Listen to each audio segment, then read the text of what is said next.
Hello, good morning. A very beautiful Saturday morning and afternoon in Singapore today. We here from Sesame Workshop India would like to welcome members of the group Early Insight, all about 0 to 8. I would like to take a moment to briefly introduce all of our panelists today. And let me begin by introducing Sesame Workshop India.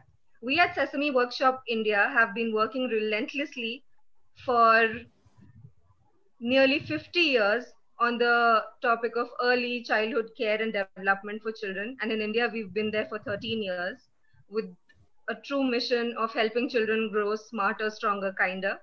We also work for the causes of child empowerment, girl child empowerment, continued education of urban slum children, socio-emotional well-being of children and their caregivers. We use the power of Muppets and media to reach children in every way possible by partnering with Anganwadi workers and other relevant bodies to reach out to children from the ages of 3 to 8. And you can also find us on Doordarshan in India by the name of Gali Gali Sim Sim. It's a very fun and educational show for kids and caregivers, and you can watch all our episodes on YouTube as well. It is a link that we will provide you with after the session ends. Let me also begin by introducing our panelists. To begin with, Sonali Khan, our MD. Hello, Sonali. Sonali Khan is our managing director and spearheads the mission of Sesame Workshop India to create innovative and engaging content that maximizes educational power of all media to help kids grow smarter, stronger, kinder. Under her leadership, the organization develops and implements groundbreaking programs to children everywhere, especially those who need it the most. Sonali is a global advocate for human rights and for ending violence against marginalized communities. Sonali is also a recipient of prestigious Nari Shakti Puraskar. It's a Women Empowerment Award from the President of India in 2016. She also received the Skoll Award for Social Entrepreneurship for her work on ending girl-child marriage. Good morning, Sonali. Hello. I think Sonali has dropped out and she'll join us soon. I would like to introduce Dr. Bhavna Barmi. Just a second. I think we're facing a little bit of technical difficulty.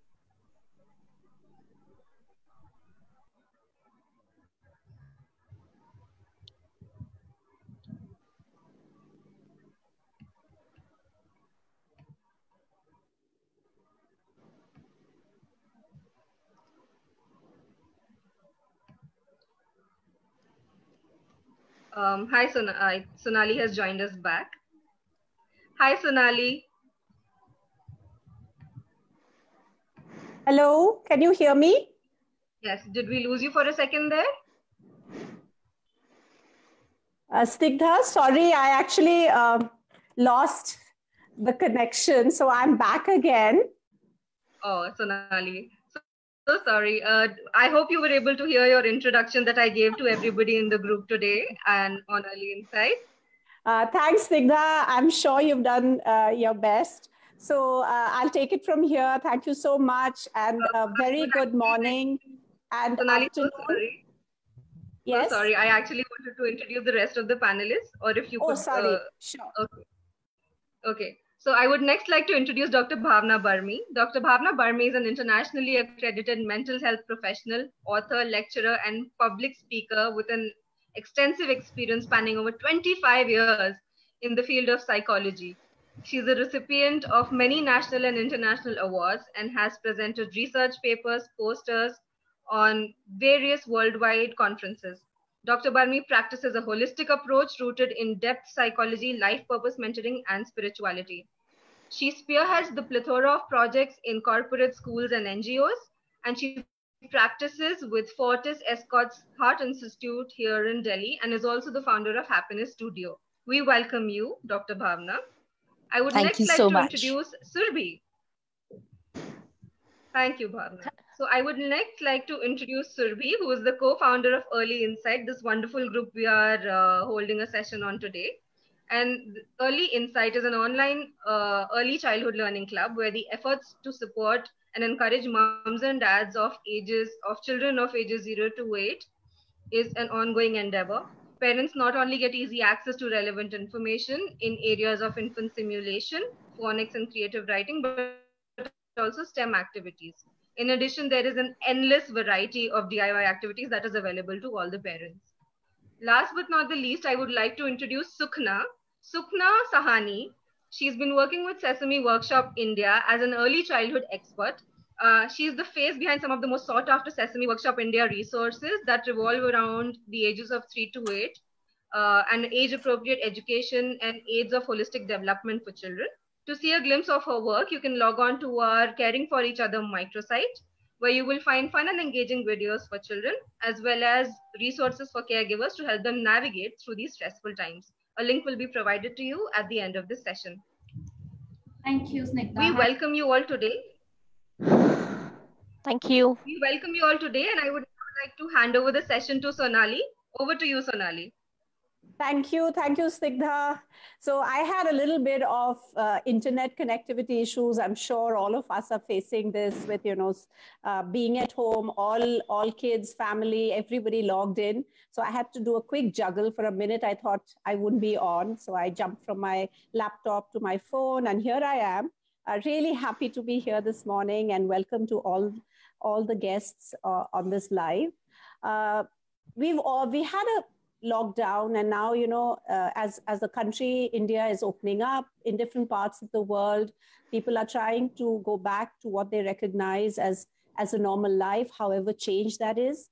But on this session, we are going to talk about the most important people, our little people, and how they have been managing, and how as parents and caregivers we are taking care of them. Just to think about, I'm also a parent, and we are responsible for the well-being of our kids. We are responsible for their education, their nutrition, their health, and make sure in all kinds of circumstances that they get the best. But there's also another aspect. In this kind of a scenario where we have been in lockdown, there are so many fears around the COVID crisis, there are challenges. I just like to begin this live with an interesting thought. There are so many things that these little ones can actually teach us, that they can remind us. And I think to just think about it, for example, patience. I think as a parent, I have probably learned what patience means and how to be patient. These kids can help you connect with your silly self, really to be different, to laugh, to smile. So as we enter this FB Live, I think both to learn from children is important as much as to be there to educate them. So with this thought, I will actually introduce you to possibly two amazing teachers, two really furry folks who have so much of wisdom that I wonder, even if I've got all this gray hair, but I don't have the kind of wisdom these two bright furry folks have. So the first furry folk that I am going to introduce you, oh God, that's a giveaway. You can see the name there. But can I see someone red with really round eyes? Come on, screen. Meet. Yeah, please don't feel shy. Can I see a little bit more of you? A little bit more. Yes, so that is Elmo. Elmo is only 3.5 years old, and he's a rock star. So welcome, Elmo. And that's not all. We have another surprise. This is really Blue. Yeah, all kids know they see Blue in many, many places, but this is a very special Blue. Can I see? Who is our Blue friend? Oh boy. Hello, Sonali. Hello, Cookie. You and I absolutely share something in common. I love cookies as well. So welcome, Cookie, to this live. Hi, Cookie. Thank you. Hi, Elmo. Hello, Elmo misses you. Elmo loves you. All internety friends. Yes, me too. Elmo, me loves you too. Elmo's so happy to be here. Elmo loves you. Can you see Elmo right here?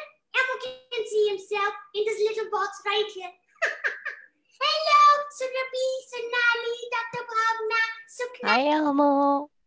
Hi, Elmo. Buddy. Hi, Cookie Happiest Monster. things this morning.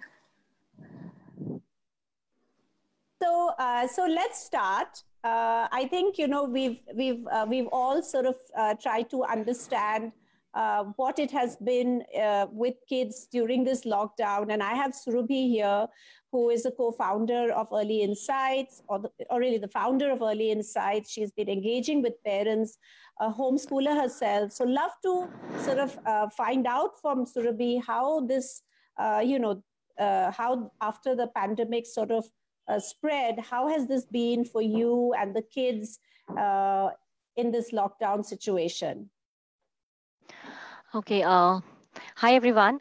First of all, thank you for making an effort to reach to the parents and talking about it on this platform. And coming back to question, it has been 3 months into lockdown, and I can think of 3 major feelings or major emotions I got in these ones, especially when it started. First one was a fear of life for myself, for my kids, and for the family, extended family. And second was of suffocation. Being locked in this 2-bedroom house for 24/7 with my kids and my husband, it was suffocating. I mean, we are homeschoolers, we actually spend too much time together, but still, it was hard for us. So I can imagine for the parents or the kids who go to school and see different people every single day, how hard it would have been. So it was really suffocating. And the most important thing was confusion about this online learning thing. So my kids are 5 and 6. Our group is of 0 to 8, where we detest screens. We say screen is a monster. We scold kids when, they talk about screen or they want mobile phone or something. And we have a lot of ideas in our mind that screen can spoil your brain, screen can spoil your eyesight, everything. And now we were suddenly asked that, give your tablets and screen to your kids, because that's the way they're going to study. It was so confusing. Again, the questions like, no, won't it affect my child brain? Won't it affect the eyesight? Can we do without it? So it was, it was really confusing in a sense that what are we going to do now? Whatever we're doing now, how will it affect the future? For how long can we give the screen time? So, and all these fears or feelings we passed into our kids unintentionally, mainly because now kids were scared. Kids were not like, why suddenly you have been locked in the room or locked in the house? They were confused that, the mama who used to scold me for screens, now they're telling me, no, please watch screen and study. They're like, what are you doing? And the third thing is like, when we are trying to balance all this stuff and getting all the information, getting used to it, talking to kids about it, because kids are like, what is work from home? If parents at home, why not playing with us? It was so much of chaos and so much of questions from the kids, questions within ourselves, that we are drained. I can tell you in front of all the parents, and everyone will agree that we parents are exhausted. We are drained. We are trying to learn. We are trying to figure out a way in this pandemic, but we are drained in a way, physically as well as mentally, and thinking that what are we doing? Is it good or bad for our kids? We don't know. We are drained. That's all I have, the feeling. Thanks, Surabhi, for being so candid and sharing so openly with all of us. I think that sets the tonality for this conversation. The feeling of being locked down is actually being caught in a physical in a room. And I must share that, this feeling of suffocation, to be in one place. I have never stayed so long. I travel a lot, go to office every day. So just even, being in a place for so long, I had a similar feeling. So I can just understand what you're trying to say. We will talk about screens and, digital exposure for children. What does that mean a little later on in the conversation? But first, let's just talk about this feeling of being cooped up, kids being cooped up in a same space. And, whether it's a 2-bedroom apartment or a smaller space or maybe a little larger, but this feeling of suffocation, how do you can't go out to play, you're stuck in the space. And as a homeschooler, you're there around with the kids. And now, even so, it's becoming more oppressive. So Bhavna, this is a very, very genuine feeling. Many parents are feeling, and this feeling is not going to go away. Schools are not opening anytime soon. The situation is still pretty grim, and we are all very protective about our kids. So I'd really like you to sort of talk to us a little bit in this kind of a scenario, Bhavna. How do we tackle this? Are there some thoughts that you can share with us? Sure.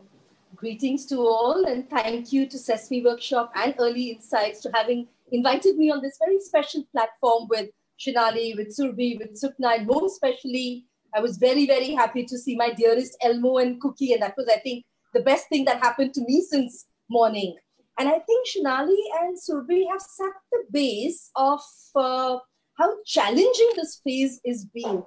And let me actually start with a salute to all our parents with us today, and especially more so to all my coronavirus warriors, that is our kids, starting with my own two children who are 17 and 21 years old, but kids are kids.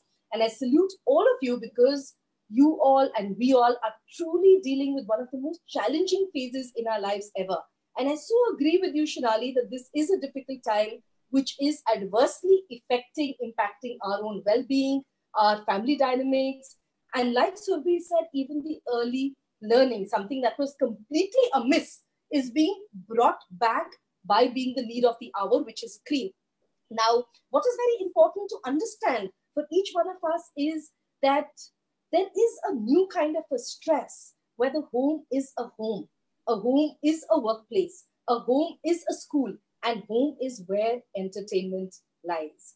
And with the pressure of multitasking and time poverty, parents, I know that you all are probably experiencing a lot of exhaustion and might be mentally and physically burnt out from having to look after your children full time as well as juggle work alongside. So we need to build up something very special which we need in times of today is what we call as our adversity quotient. And this is what psychologists world over are talking about, that how can we prepare ourselves to cope with this difficult challenge? Because we all must understand that biologically our brain is going through stress, and whether we like it or not, there is an increase in our stress hormones, which is leading us to either be in a fight or a flight mode. And it can be very, very difficult to manage our emotions as parents, as well as see the emotional changes that children are going through. So for example, let's see that we never used to scream earlier at our children, but now all of a sudden you find yourself constantly shouting, and obviously this may make you guilty. But this is where you need to be gentle, starting with yourself, and empathize that you are getting triggered by stress. So, here I was wanting to ask Cookie and Elmo. So what can parents actually do, Cookie and Elmo? Yeah. Oh, gosh. Parents need to do something, right? Oh, yes. Parents need to do a lot, and Elmo's parents is helping him a lot in this time. But usually, Elmo's dad and mom play with Elmo and read him stories and sing songs with him. But more so now. Now we are baking cake together, and we are dancing, singing, drawing together. See, Elmo made a nice drawing. That is so cute. That is so cute. But as parents, I also want to tell all of you that you must be kind to yourself. Elmo and Cookie, you must tell your parents to be kind with themselves, and they must modify their expectations. And for the current phase, be realistic with managing their expectations of work and home. Parents, please increase your flexibility and reduce the so-called jargon of perfectionism to develop what we call in times of today a resilient mindset, which says, I am doing my best with the resources that I have. And sometimes even children can tell you that, yes, we know you are doing the best with the resources that you have. And parents can tell their children that we know you are doing the best with the limitations that you are having. What is very important is to identify for yourself, dear parents, what works and what doesn't work, especially in this phase. And then seek support. Seek support and delegate roles even to the youngest family members. And you would see this works. Thanks, Bhavna. That's really an important thought, and I really think, Surabhi, this is a thought that even if you don't pick after the kids, toys are lying around, maybe the house is a little messy. It's okay. It's not normal times. We can't function, in the same way. So please, I think that's a great thought, Bhavna, to set expectations and redefine what it means to be perfect. At this time, we all just need to keep our balance, try and, keep our smiles. But at the same time, it's okay to keep reminding ourselves, that's really key. Well, Surabhi, we heard from one aspect that we still as adults have the vocabulary to express ourselves, to say what we are feeling, to articulate it in a clear way. But children, often little ones, and the age group we are talking about, don't have that vocabulary. Yeah, they can't say sometimes what they're feeling, and that feeling gets expressed in different ways, whether it's anger, whether it's throwing a tantrum, not eating, and we really need to recognize maybe that's a symptom of stress. So really, how are children in this time expressing themselves? What are they going through? And as parents, how do we recognize it? On this, I'm really going to call in Sukna from Sesame Workshop India to really talk about, helping understand what children are going through at this point of time. How are they expressing this need, their own anxieties? Because as we heard, that there is so much going on in the environment, and children are like sponges. They're absorbing all of this. That even if we don't say what we are feeling as adults, our tense bodies, maybe a curt reply can make the child sense what's going on. So I'll turn to Sukna to sort of tell us what could be some of the ways we understand this and deal with it. Hi, thanks, Shonali. Thanks for that. And like you said, and like everybody said, young children are like sponges. They are absorbing a lot. They are reacting to the surroundings. They can figure out how the parents are feeling, and yet they don't really know how to express. I mean, how do you put it out there? And that is where we come in as adults. The first starting point is often to just acknowledge and validate their feelings, to just tell them that, I understand, and it is okay. It is okay to have certain mixed feelings in yourself. It is okay to feel a little different right now, and we're all doing that. Instead of dismissing or distracting them or trying to redirect their feelings, the first step is to acknowledge them, is to tell them that it is okay. All of us are going through a very difficult time. All of us are having these really big and mixed feelings.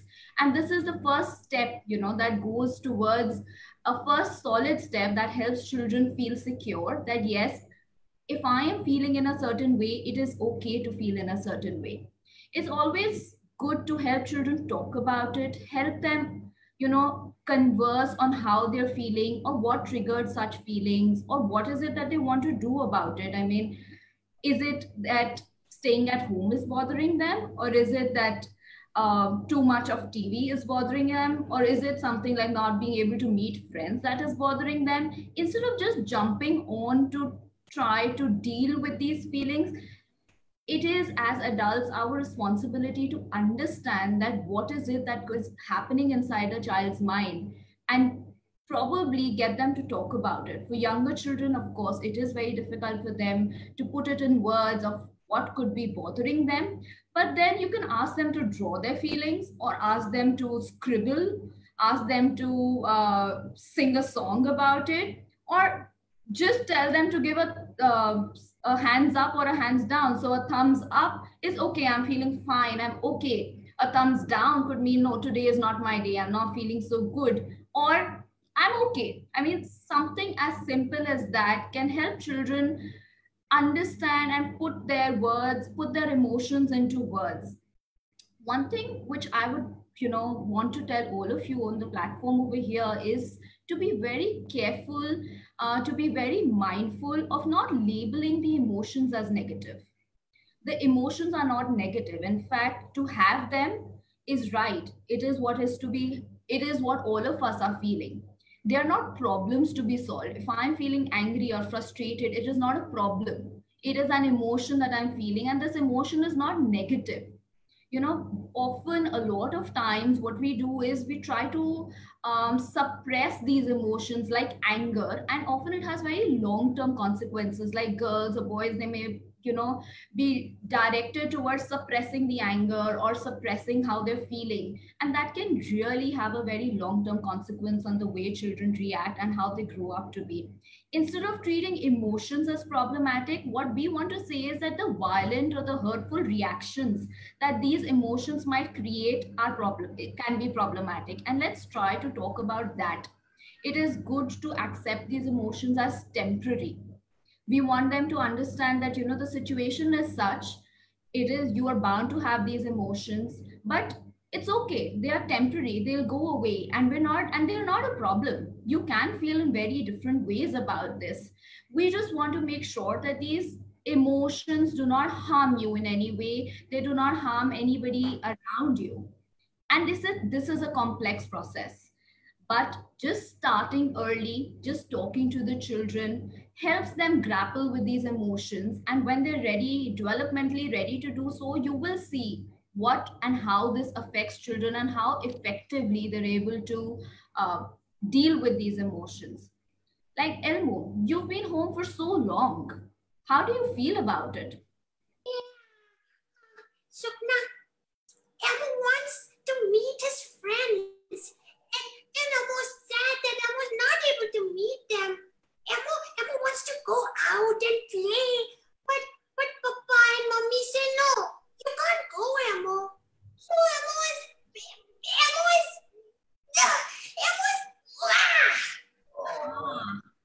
Elmo, I know you feel bad not being able to go out, not being able to meet your friends. And you know what? I really feel bad too. I've not been able to meet my friends in so long and I miss them. Sometimes I just feel like crying. Sometimes I just clench my fist so tight and close my eyes and I feel that this phase would go away. I feel like shouting. Ugh. You know what? I feel angry. And you feel angry too? What? Was that what Elmo was feeling? Angry? I guess, Elmo, I think we're all feeling angry and I think it is okay to feel angry. We're in a very difficult situation right now. I think it's going to get better, Elmo. Maybe we can take some deep breaths so we can figure out what's going on and what we want to do. Do it with me, okay? Okay. Breathe in, take a deep breath in. Together. And a deep breath out. Ooh. And another deep breath in. And another deep breath out. Does that help you feel better? It sure helped me. Much better and calmer. I mean, Elmo still sad. And that's an excellent idea too, Elmo. Maybe you can just call your friends and talk to them. Or how about a video call or making an I miss you card, which you can give them eventually. Yeah, Elmo will love making cards. Okay. Yeah, so Elmo is going to talk to everyone virtually. That's the new word Elmo has learned. Virtually. Okay. That can help you feel better. Cookie, how are you doing? How does it feel sitting at home? Sukna, I will tell you the truth. Me feel scared. Oh boy. What if the world runs out of cookies? Oh boy. My God, I never thought about that. I can understand how scary it can be for you to imagine a world without cookies. Let's just stop and think. What can we do about it? What if you make cookies at home, Cookie? Different shapes, different flavors, different colors. Wouldn't that be so much fun? And such a delicious way to have so much fun. Oh yes, me can bake cookies at home with my mommy and daddy. That would be nice. Or maybe you can just try eating apples probably. Oh yes, me can eat apples. Oh, me hungry now. Me gonna eat apples with cookies. Cookie's gone to eat apples. Red apples like Elmo. Thank you, Sukna. So it's just as simple as that. You can talk, you can try to understand, you can try to help the children feel and understand what they're feeling, try to understand their problems. And just in a very friendly way, in a very relaxed way, try to deal with these kind of things, try to deal with these emotions and help them understand that these are transitory. They're not going to stay forever. Thanks, Sukna. Thanks a lot, Sukna. I think that really gave me a thought here that, sometimes we are all about trying to keep children busy, do this, do that.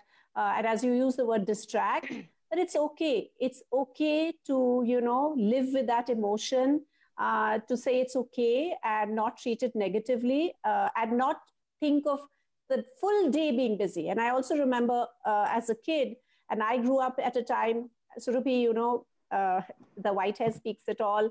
At a time, we didn't have mobile phones. TV only came on in the evening. We didn't have that much to do. So we spent the day actually, I don't remember how, reading books, sometimes, trying to do some failed experiments. We didn't even have Google to go and find out the right way of doing things. So we would cook it up, or maybe some kind of encyclopedia would tell us, but we'd mess it up. And that's how we'd spend our days.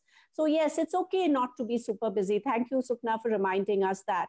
So I'll take on this question with Surabhi as well, just to understand what is she feeling about this when, her kids express different kinds of emotions about dealing with this. And I know it's tiring. It's been a very long time. We are also expecting this to continue. So I'd like to hear a little bit more from Surabhi on just what she's feeling about and what her kids are really going through and that aspect. So yes, so I feel that we have transferred our fears and our worries to our kids very unintentionally, okay? But it's like we rarely talk about death in our home, right, in front of kids. But now we are talking about death toll of US and Italy in front of them. We're not talking to them, but they're listening to us because they're around us, and they're and then all the information we have, we are discussing on dining table, and obviously the kids were showing whatever they are feeling through their different behavior. I could observe that they're getting angry, the kids are not getting along, they're answering back, and I realized that there's something wrong. Still, I did not realize this mistake, but I see that something is wrong there.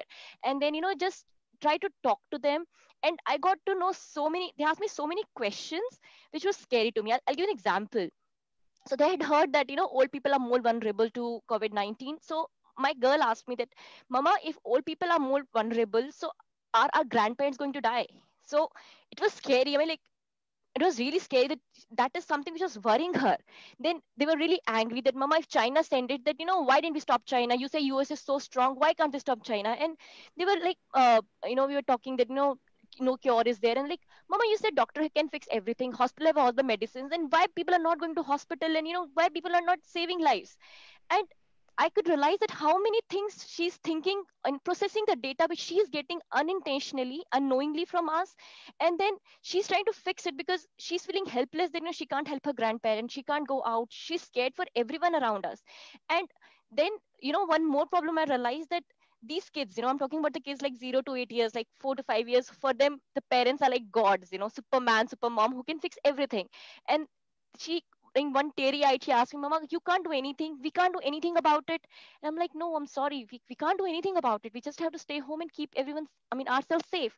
And, that was a very setback to my girl's heart, I can say, because uh, she has never seen Mama as like giving up or being helpless. And she was like, Mama, it was a very big, scary feeling, I think, for her to feel that her Mama is helpless, because till her Mama and her Papa was Superman and Superwoman. And this is something I felt was a very big feeling for her. She's just processing, she's accepting it. But I'm telling, it's a new feeling for them to experience. And whatever we are seeing in their behaviors is just processing all those feelings in their mind. And I'm just trying to talk to them more and more so that I get to know what is exactly they are talking, what exactly they are thinking and processing about this data.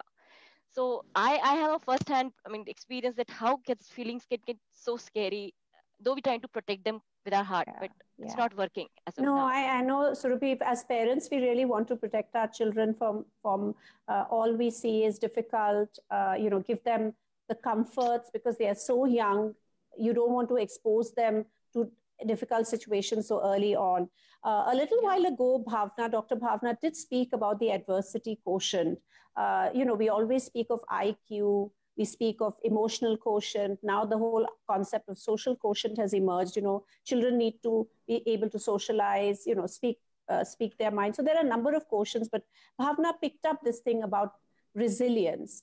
So I will actually go back to Bhavna to sort of talk about this a little bit more, because as Surabhi just said, that children are listening to all of these conversations around death.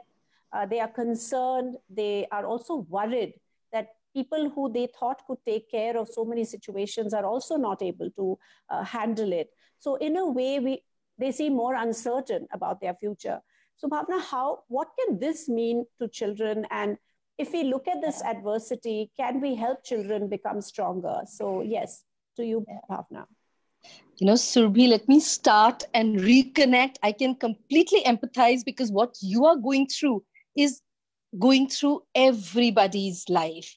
And most of the people who are coming, even for clinical work, counseling and therapy, I mean, it is a very, very difficult phase, and children are going through these kind of behavioral and emotional concerns due to this situation. And we are, as parents, not knowing, but yes, we need to begin by acknowledging that there are these concerns that are coming.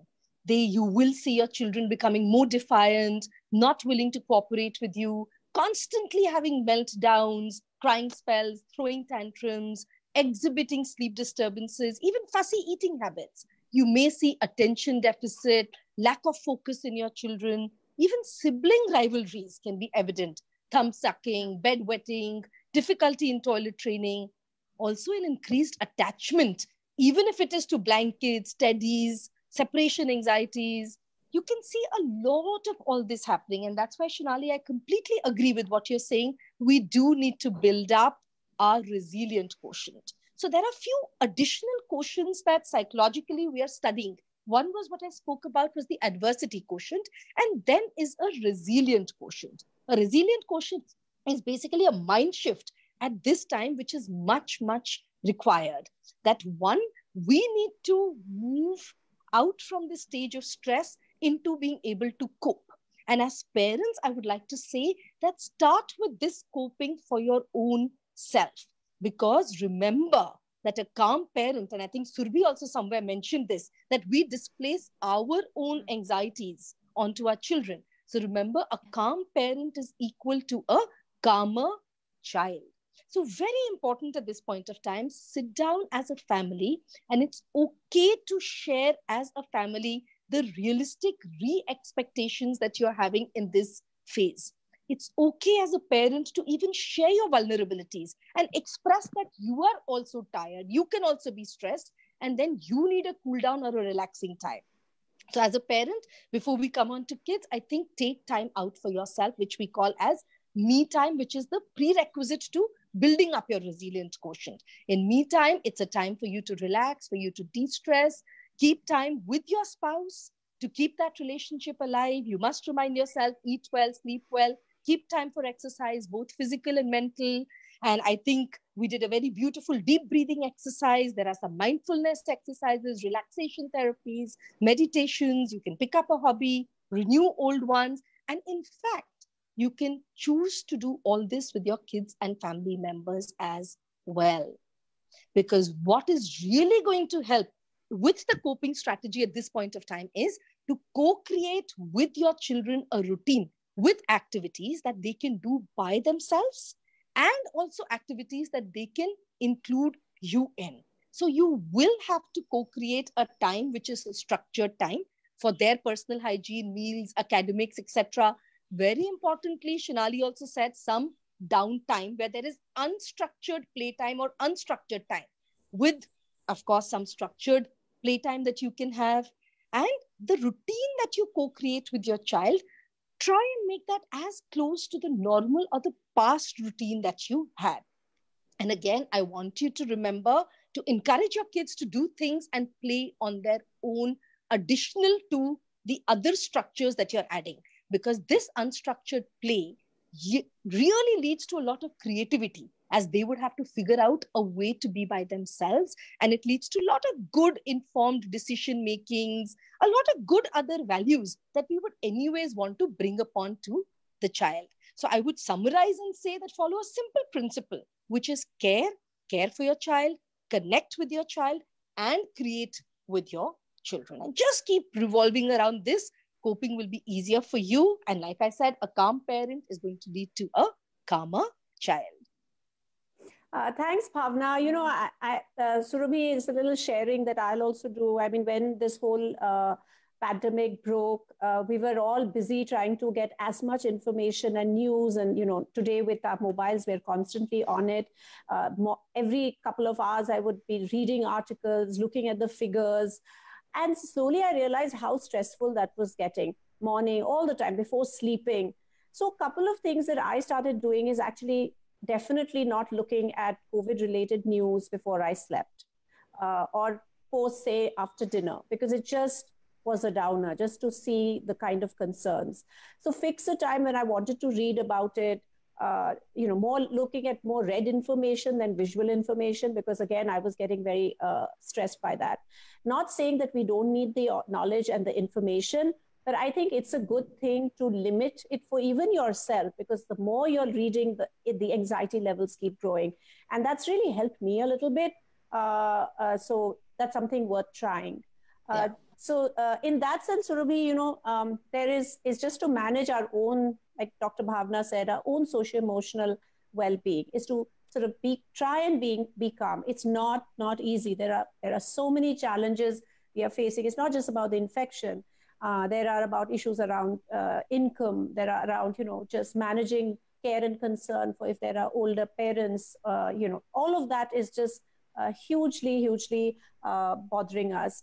We'll take a little shift here, and I think and move to another concern that we have is this lockdown has meant that children are not going to school.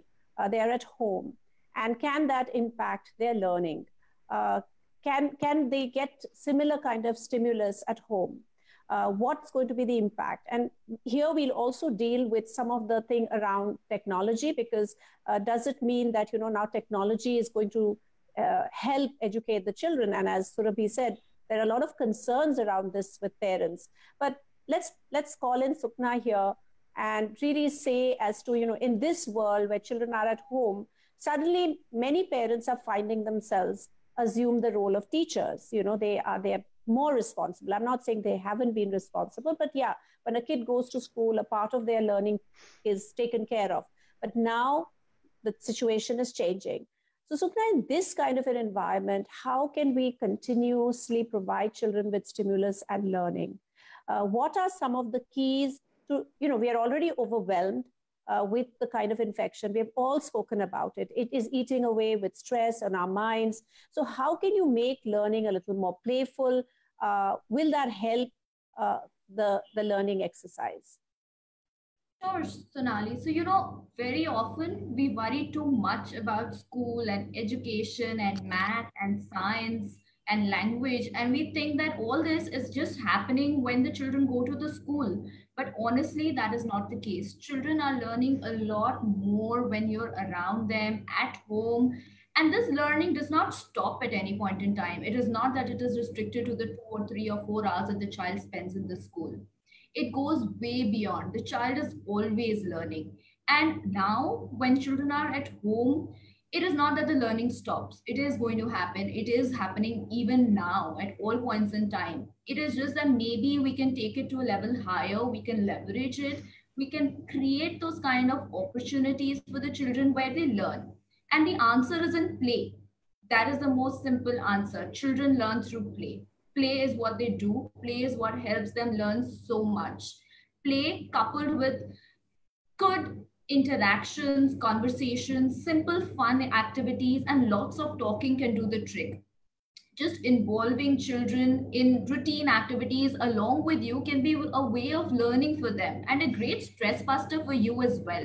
Children can be your helping hands. They could be doing anything while you are doing anything. In the kitchen, they can help you dry the utensils or stack them or just wash some vegetables, sort the color and shapes of vegetables, or just build a vegetable story together, the tomato and the brinjal or the tomato and the onion. And you could be talking while you're doing all that work. Or maybe it's a laundry day and they can help you sort clothes by who they belong to or by what type or by what color, or in the garden.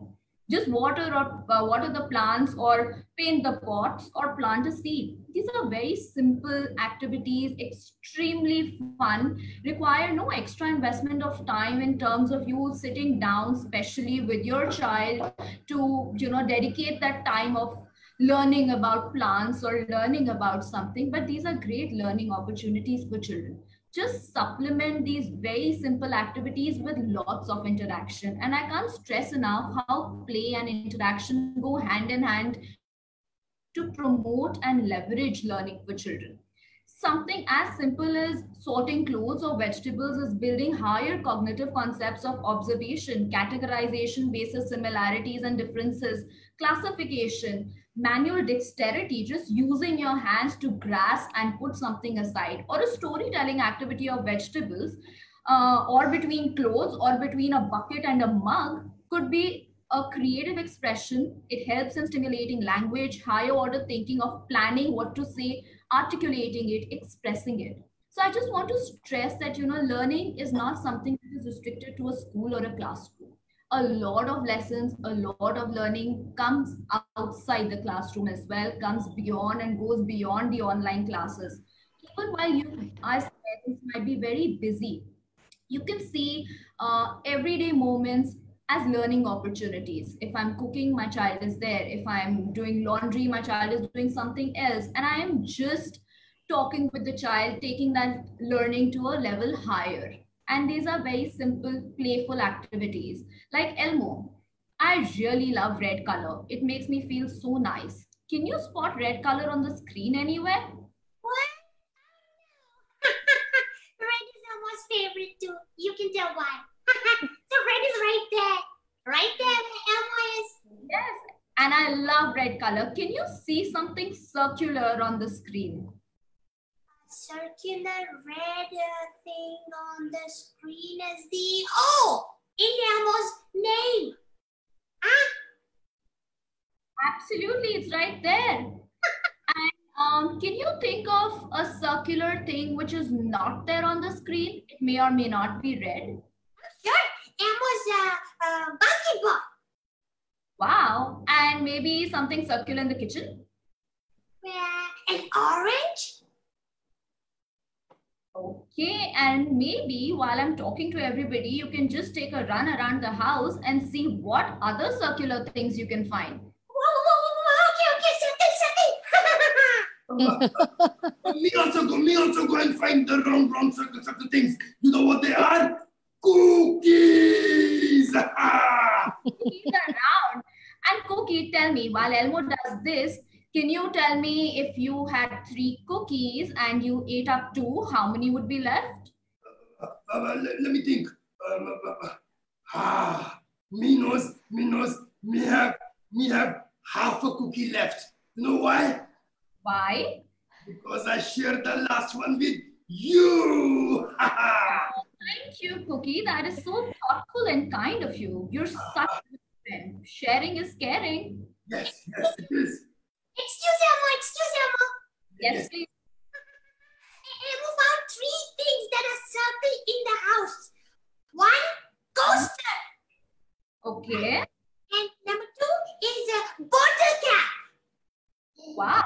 And the third thing Elmo couldn't find. So Elmo took a red crayon and drew a big circle on the paper. That's circle number 3. Elmo, you're too smart, Elmo. He really loves you. Thank you so much. Okay. A simple activity can really help you. Take these activities, talk to children about them. While you're doing something, get them involved. And if you cannot get them involved, you help them do something else. So these are all great learning opportunities for children. Play and interaction go hand in hand and go a long way. Thanks, Sukna. This is really the basis of all Sesame learning. Tools, we really understand that learning has to be experiential. Rote learning really doesn't help. So for the last 50 years, this is the kind of pedagogy we have built all our sessions in. And we find that preschoolers, as we call, even pre-numeracy, pre-literacy skills are based on this. And if we are able to help children with this, later when they're actually faced with learning numbers and actually going into literacy, it becomes that much more easier. So while even at home, parents can assume this role, sometimes I know parents may find it difficult, they've not done it, lack the confidence and the tools. But as we at Sesame, at several instances, we've worked with parents across all socioeconomic categories, when they find that, it's simple, they find that it creates that bond with their children. They find that it also de-stresses the environment.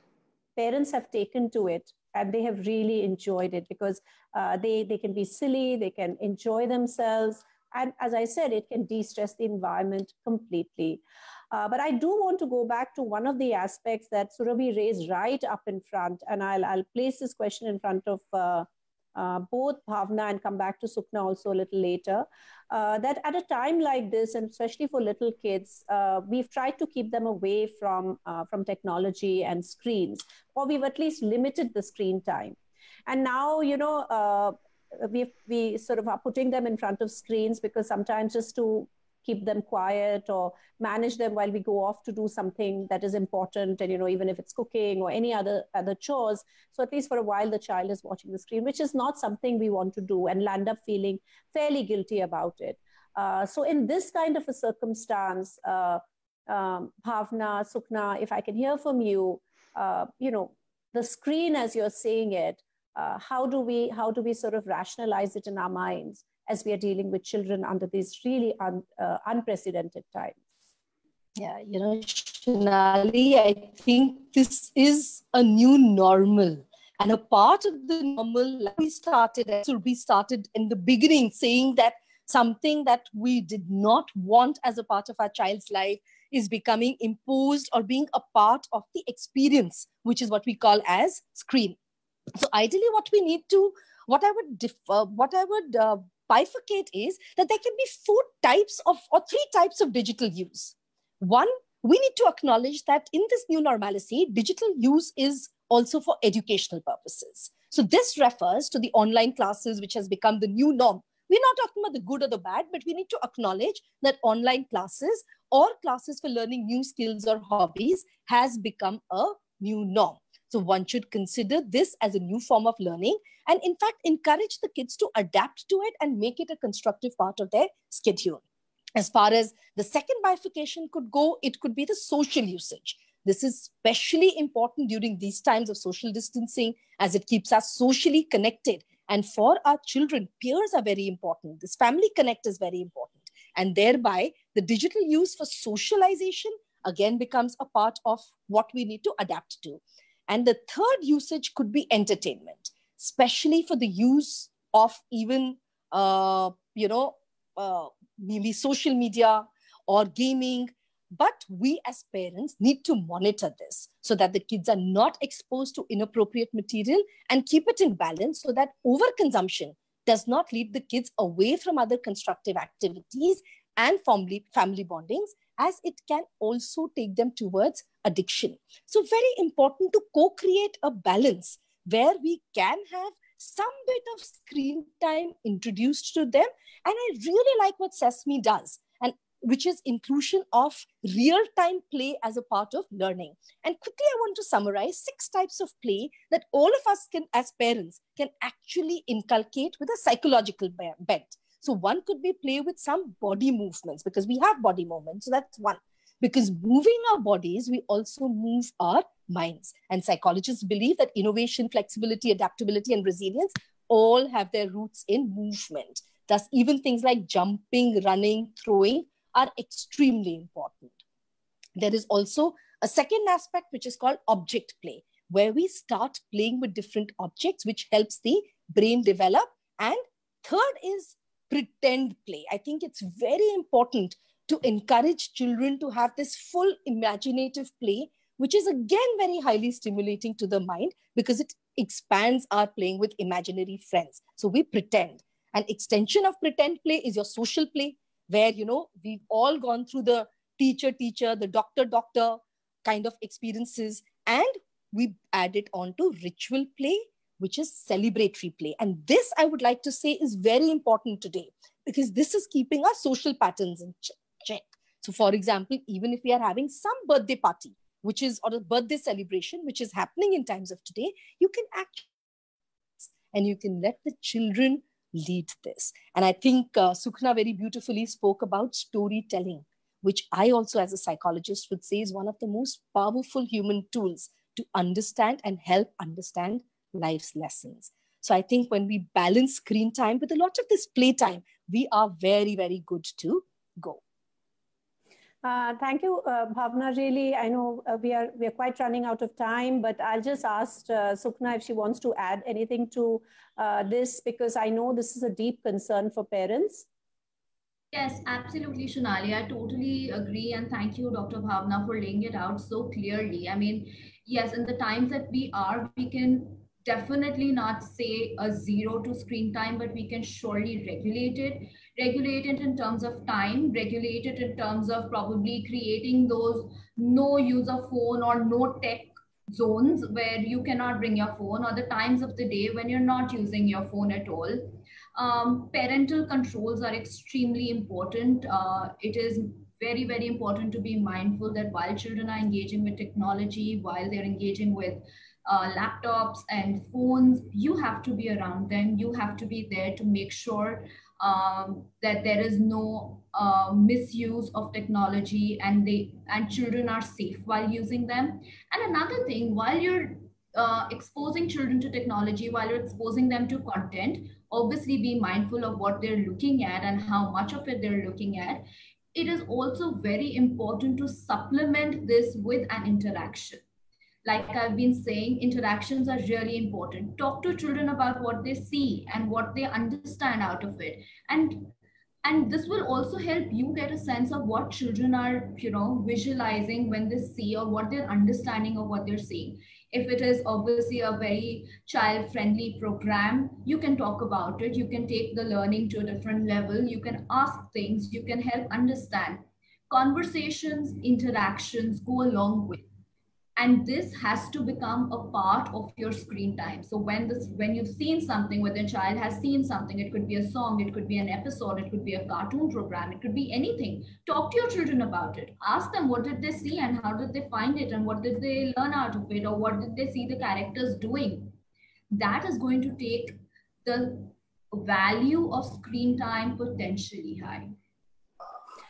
Thanks, Sukhna. Just to say that, we must recognize that these are unprecedented times. We are in a situation we never really imagined that this could happen. We probably saw it in some Hollywood movie or something like this, but we never thought that we would be living like this. So it is very clear. One thing is certain that, when it comes to little ones, to keep them in front of a TV or a screen to learn something is difficult. One side is entertainment. If they're watching their favorite cartoon show, they may just sit there. But if you try to get them to attend a Zoom class, they'll be running all over, because childhood is full of, participation, pushing one another, sharing, running after each other. So I think we are not trying to supplement a child with just screen stimulus, and completely, agree there. But these are times where we need to deal with the situation. And of course, prevent addiction, which is very key. When we adults find ourselves getting addicted to all kinds of screens, watching television, not that we may like the show, but just because we are at home and there's a lot of stress, and maybe that gets our minds off the stress. So I think there is no perfect answer here, but we must, as parents, keep the interactivity, and more importantly, the bond as a family going for kids to feel safe and secure. So as we move towards the last couple of minutes for this Facebook Live, I'll turn to Bhavna to really give us a tip as to how we can keep the calm at home, apart from all the play and fun and belly breathing and all the kinds of interesting stuff we shared. And I hope, Surabhi, it will be useful to you, as well as the other parents who are on your, in your community. But just love to hear from you. Any last thoughts, Surabhi, before we pass it on to Bhavna to help us end this afternoon's FB Live? So just a positive note about this COVID, that it has forced the parents to, be conscious about the education of the child. Earlier everything was outsourced, classes, enrichment classes, schools, everything. But now parents are approaching me, what book should I read to kids? How do I teach them reading? How do I teach them counting? The basic things which usually came very normally to our parents, but we never bothered because it was always a school responsibility. So that way I think like it is giving a chance for all our parents to connect to their kids, taking a positive note to connect to their kids and just being involved in their learning. So that is just some parents are taking too much stress of it, that I don't know it, how don't know how to do it, so how will my child lag in the education? So that is one stress which is like worrying me now, because parents have to feel confident that they are enough for their kids and they know everything what your kid needs to know, and they should not pass this stress to their kids. That is the mindful thing they should be. That's all is the response for that. Thanks, Surabhi. So over to you, Bhavna. Thank you, Shonali. And I think what is very beautiful about this phase is that we've all realized the importance of human interaction. We've all realized the importance of bonding and being together. And I would only like to say that one of the beautiful ways to maintain calm, not only as you as a parent, but in the entire family, is probably going through some kind of mindfulness exercises.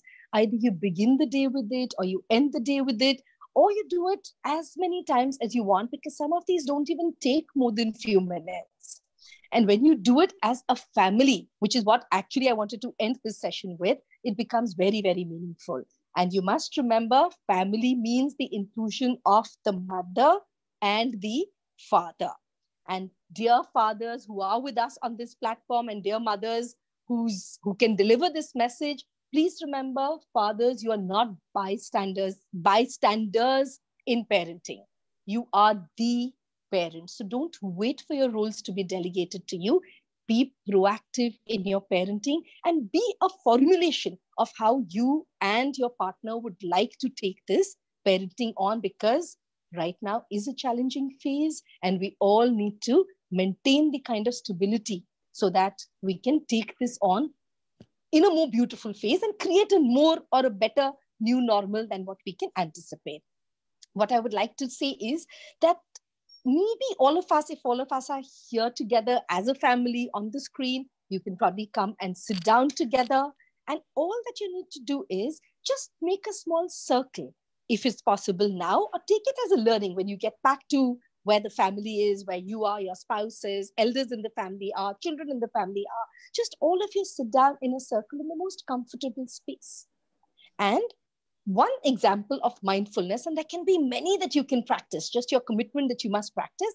One thought process that I'd like to share with you is, when you make that circle, have an energy exchange. That means you can keep one hand up and one hand down, and the other person puts his hand down, and when your hand is up, this hand down. So it becomes like a full circle of energy, which is first step. Make a circle in a comfortable environment with your children, with every family member if possible, include your staff also. Second could be, if at all we have any, second could be holding these hands, one hand up, one hand down, and completing the circle. Third is, I think what Sukhna very beautifully said, the art of breathing. Synchronize your breaths. I think Sukhna taught us the 1, 2, 3, and Elmo and Cookie loved it. So maybe Elmo and Cookie can do it with us now as well. When you do one hand up, one hand down, concentrate on your breaths. For children, it can be very easy as telling them, breathe in deeply like how you would breathe in the smell of a flower. And when you breathe out, you can breathe out as if you are blowing out candles. So anything, or pretend your belly, your tummy is like a balloon, blow in so that it comes out. And when you blow out, when you exhale out, you can feel as if your tummy is shrinking.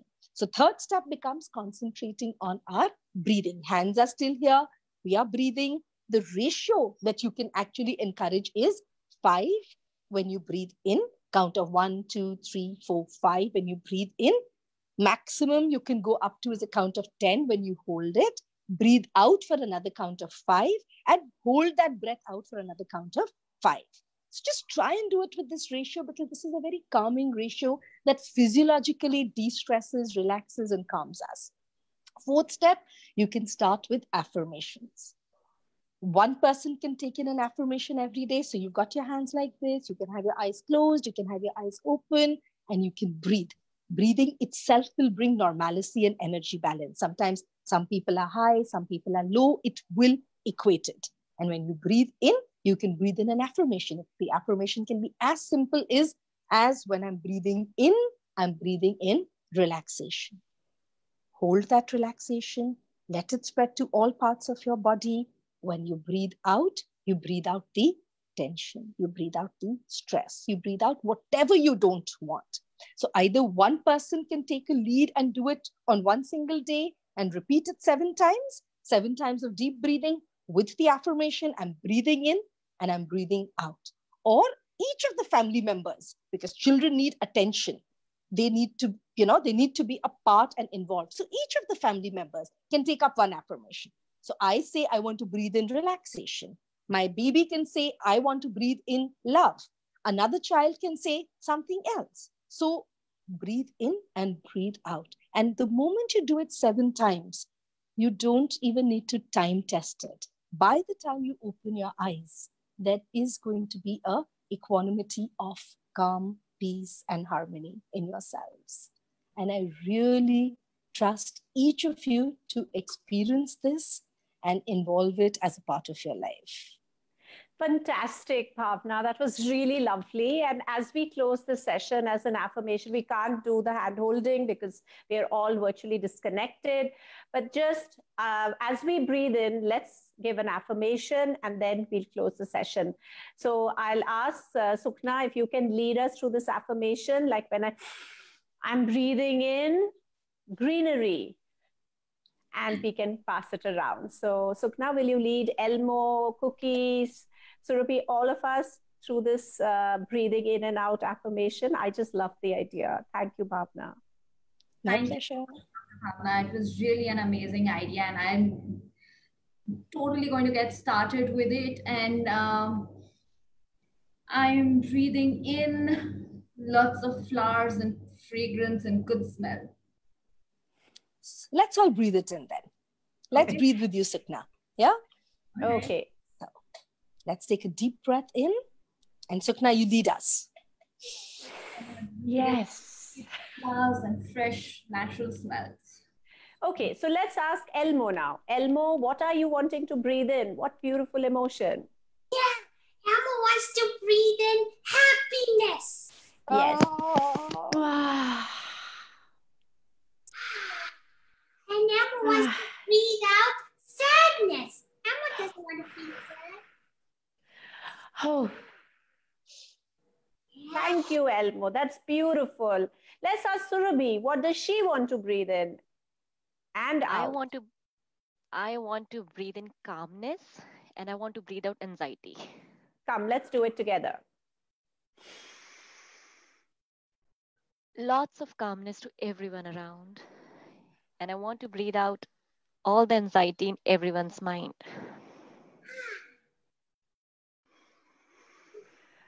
Let's ask Cookie. Cookie, what do you want to breathe in? And then, what do you want to breathe out? Me wants to breathe in a giant chocolate chip cookie. Ooh, I love that. And breathe out. And me wants to breathe out peace. Lots of pieces of cookie. Coming to Bhavna. I want to breathe in smiles for everybody. So let's take a deep breath in with a big smile ear to ear. And let's breathe out stress.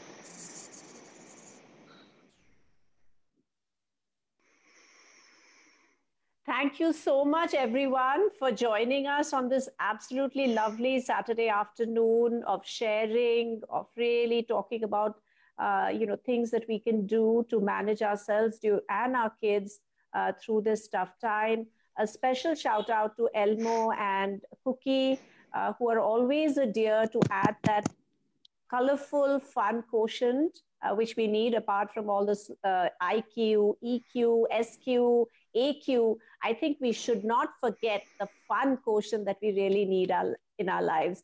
And really a deep thank you to Surabhi for hosting us in your community. And we'd love to hear back if there are more questions, more concerns, to stay connected with you and your community. So thank you so much, and a goodbye from all of us. Thank you so much. Bye-bye. Bye-bye. Bye, Elmo. Bye-bye. Love you all. Smiles and Okay, sunshine. bye-bye.